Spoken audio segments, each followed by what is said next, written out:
A warm welcome to every viewers and welcome to today's news. From the studio, myself Rupal. Now moving on to the headlines and stories in detail.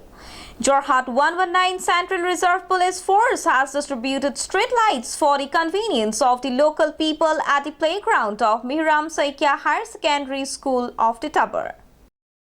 Jorhat 119 Central Reserve Police Force initiative takes up the distribution of street lights for the convenience of the local people at the ground of the Mihram Saikia Higher Secondary School in Titabar. The guest of honor is IGP Sarabjit Singh, Commandant Jagmohan Bhagat, 2nd Commandant Possessor Usha Singh, and locals also participated in the event. The students performed Bihu along with various dances including patriotism songs, etc.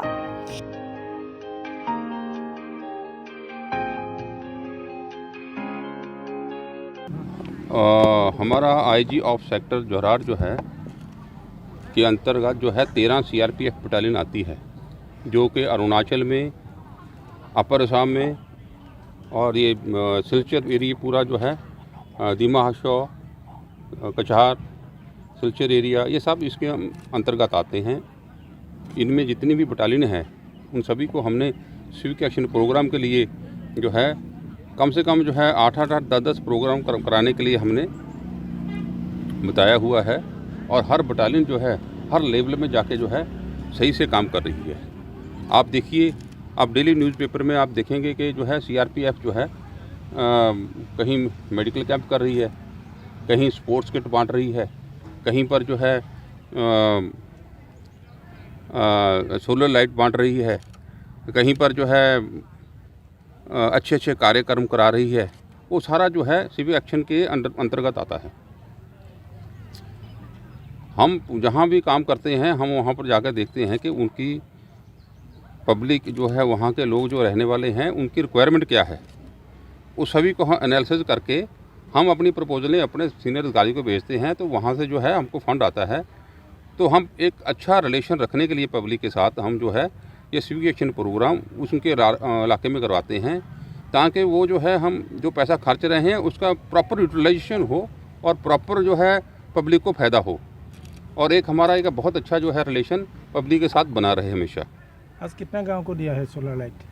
हमने कम से कम यहाँ पर जो है पूरे area में जहाँ पर हैं कम से कम जो है 10-12 गाँवों को हमने दे चुके हैं अभी तक। और आगे का प्रोग्राम क्या है यहाँ में? आगे भी हम जो है काफ़ी प्रोग्राम है हमारे, और लेकिन उनका अलग अलग जो है मनोरथ है।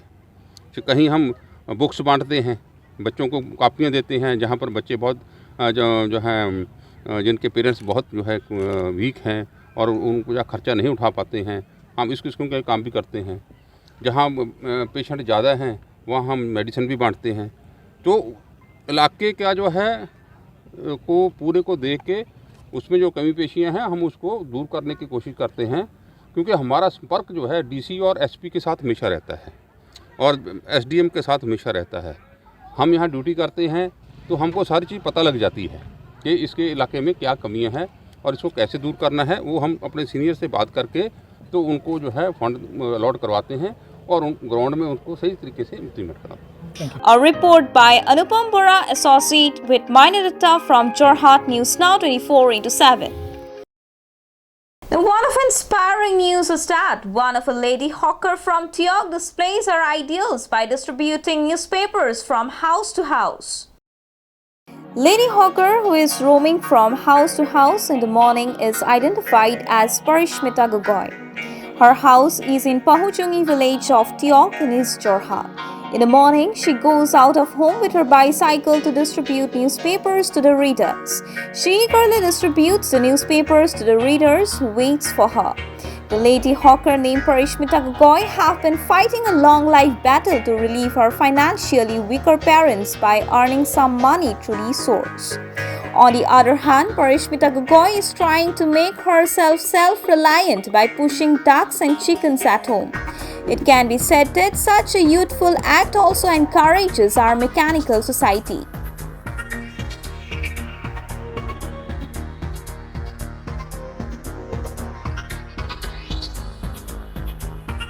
মই ৰাতিপুৱা 5টা 5:30 পৰা ঘৰৰ পৰা ওলাই যাওঁ মৰ্ণিং পেপাৰ দিবৰ কাৰণে।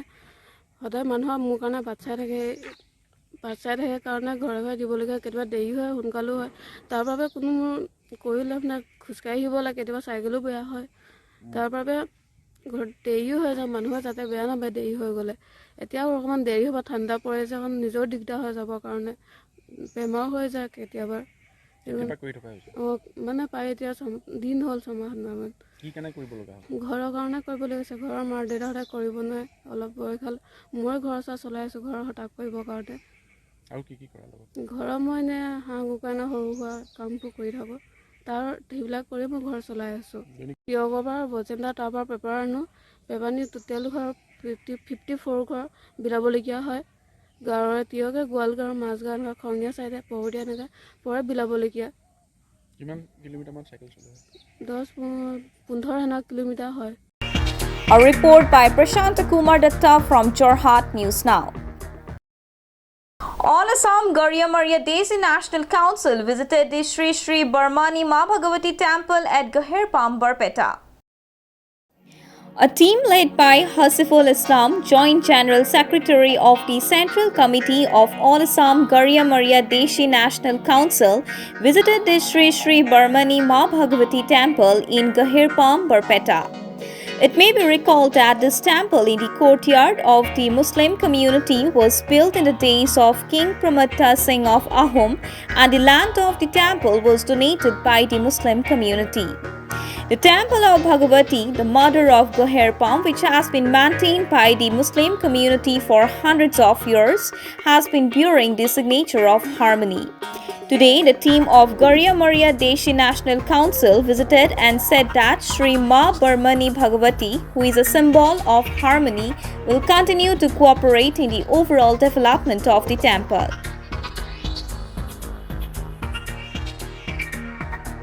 আজি আমি সদৌ অসম গৰিয়ামৰীয়া দেশী জাতীয় পৰিষদৰ এটা সজাতি দলে ঐতিহাসিক বৰপেটা জিলাৰ গহেৰবাম অঞ্চলত শ্ৰী শ্ৰী বৰমানী মা ভাগৱতী মন্দিৰ প্ৰাংগণত উপস্থিত হৈছোঁ ঐতিহাসিক গহেৰবাম অঞ্চলৰ এটা বৈশিষ্ট্য যে ইয়াত সম্পূৰ্ণ গৰিয়ামৰীয়া দেশী অঞ্চলৰ ভিতৰত এটা মন্দিৰ আছে য'ত গৰিয়ামৰীয়া দেশীৰ সকলে ৰক্ষণাবেক্ষণ দিয়ে সকলো ক্ষেত্ৰতে গৰিয়ামৰীয়া দেশীসকলে এই মন্দিৰটোৰ সহযোগিতা কৰে এয়া হৈছে আমাৰ ঐক্য একতা আৰু সংহতিৰ লক্ষণ গৰিয়ামৰীয়া দেশীসকলে ঐতিহাসিক দিনৰ পৰাই সকলো ক্ষেত্ৰতে ঐক্য একতা আৰু যি এক সম্প্ৰীতিৰ নিদৰ্শন দেখাই আহিছে সেই সম্প্ৰীতি এতিয়াও আছে আগন্তুক দিনতো থাকিব গৰিয়ামৰীয়া দেশীসকলৰ গহেৰবাম অঞ্চলৰ এই কাৰ্যক আমি শলাগ লৈছোঁ আৰু আগন্তুক দিনত অসমত যাতে এনেকুৱাভাৱে সকলো জাতি জনগোষ্ঠীৰ মাজত ঐক্য একতা আৰু সংহতি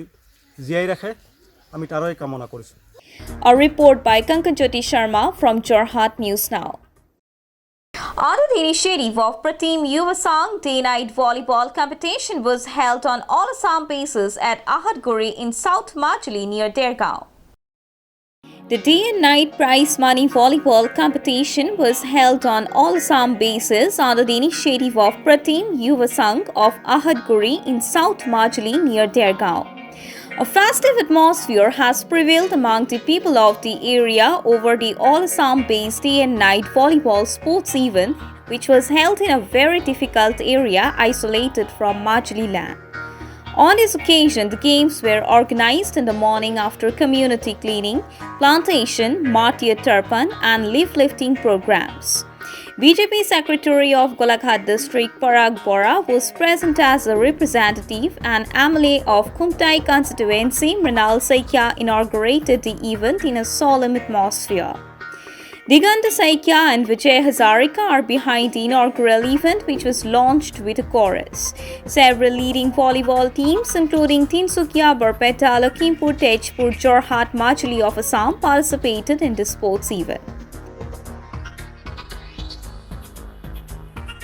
প্ৰতিযোগিতা সদৌ অসম ভিত্তিত আয়োজন কৰিছোঁ হওক ইয়াতে আমি যিকেইটা আমন্ত্ৰিত দল তেখেতসকল ইতিমধ্যে আহি আছে এই ভৌগোলিকভাৱে বিচ্ছিন্ন কাৰণে ঘাটপাত পাৰ হৈ তেখেতসকল 3 বজাৰ আগত পাবহি উদ্বোধনী খেলখন ইতিমধ্যে হৈ গৈছে আমাৰ স্থানীয় সকলো খেলুৱৈ টিমসকলে সহযোগিতা কৰিছে আৰু স্থানীয় ৰাইজে ইয়াত খেলখন উপভোগ কৰিবলৈ আহিছে আৰু আমি ভাবিছোঁ আজি নিশা ভাগলৈ অত্যাধুনিকভাৱে মানে যিকেইটা খেল দল আমি আমন্ত্ৰণ কৰিছোঁ সেই দলকেইটাই মানে ভাল খেল এখন মানে ইয়াত প্ৰদৰ্শন কৰিব আৰু উপভোক্তাসকলে উপভোগ কৰিব তাৰ বাবে আমি আশাবাদী আৰু সকলো ৰাইজৰ সহযোগিতা আমি পাইছোঁ।